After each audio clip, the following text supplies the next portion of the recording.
દર્શક મિત્રો, મહામંથન મંતવ્ય ન્યૂઝમાં આપનું સ્વાગત છે।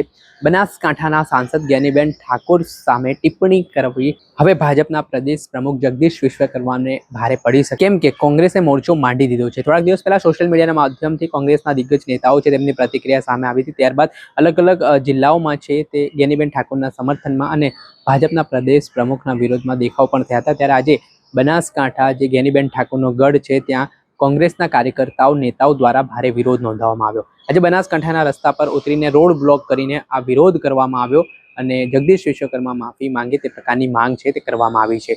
જેમાં આ વિરોધમાં બનાસકાંઠા જિલ્લા કોંગ્રેસના પ્રમુખ ગુલાબસિંહ રાજપૂત, દિયોદરના પૂર્વ ધારાસભ્ય સહિતના કોંગ્રેસના અગ્રણીઓ જોડાયા, સાથે મોટી સંખ્યામાં મહિલાઓ પણ આ કાર્યક્રમમાં હાજર રહી તેમના દ્વારા પણ ઉગ્ર વિરોધ નોંધાવવામાં આવ્યો અને સાથે જ અલગ અલગ બેનરો દર્શાવવામાં આવ્યા અને જ્ઞાનીબેન ઠાકોરે થોડા દિવસ પહેલા ભાજપના પ્રદેશ પ્રમુખ જગદીશ વિશ્વકર્માને જે ચેલેન્જ આપી છે કે તેઓ 2027માં ચૂંટણી લડે તે માટેની પણ વાત છે તે આ વિરોધ પ્રદર્શનમાં બેનરો થકી કરવામાં આવ્યું હોય તેવું કહેવાય રહ્યું છે।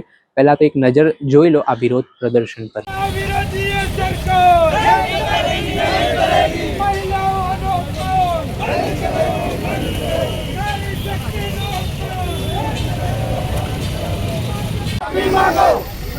माफी मांगो, माफी मांगो, विश्वकर्मा माफी मांगो।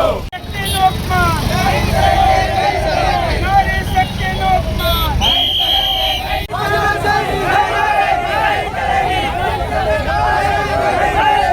આજે સમગ્ર વિરોધ છે તે આ બનાસકાંઠાના મુખ્ય રસ્તાઓ પરથી હવે બનાસકાંઠા જિલ્લા કલેક્ટર કચેરી એક રેલી સ્વરૂપે જે વિવિધ બેનરો સાથે આ નારાજગી દર્શાવવામાં આવી છે અને કોંગ્રેસના નેતાઓ અને કાર્યકર્તાઓમાં ભારે આક્રોશ પણ જોવા મળી રહ્યો છે અને આ મામલે તાત્કાલિક ધોરણે પગલાં લેવાની માંગ પણ ઉઠી છે, જેના કારણે રાજકારણ ગરમાયું છે। દર્શક મિત્રો, આવા જ નવા વિડીયો સાથે આપણે માહિતગાર કરતા રહીશું, એટલે મહામંથન મંતવ્ય ન્યૂઝ જોતા રહો।